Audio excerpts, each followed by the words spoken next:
अहिल्यानगरमध्ये मानवतेचा स्पर्श, महिला सुरक्षा रक्षकांनी उपाशी महिलेला दिला जीवनदानासारखा आधार. तत्परता, संवेदनशीलता आणि माणुसकीचा सुंदर संगम.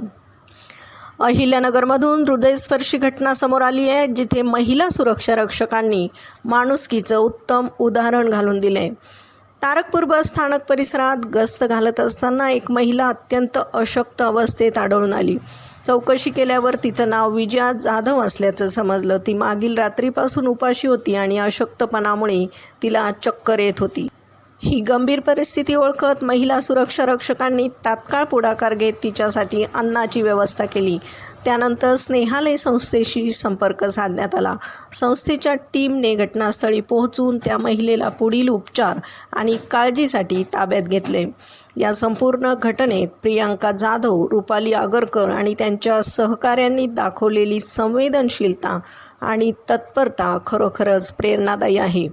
संकटाच्या वेळी दिलासा देणं हाच खरा मानवतेचा धर्म असल्याचं या घटनेतून पुन्हा एकदा अधोरेखित झाले. प्रतिनिधीसह महाराष्ट्र जनता न्यूज, अहिल्यानगर. महाराष्ट्राचा बुलंद आवाज. क्षणोक्षणी अपडेट, सत्याचा निर्भीड शोध. राजकारण असो वा समाजकारण, शेती असो वा सामान्य माणसाचे प्रश्न, वा असो क्राईम रिपोर्ट, प्रत्येक बातमीचा अचूक वेध. ताज्या बातम्या आपल्यासाठी. पाहत रहा महाराष्ट्र जनता न्यूज. महाराष्ट्र जनता न्यूज, नंबर 1 चॅनल. आजच लाईक, शेअर आणि सबस्क्राईब करा.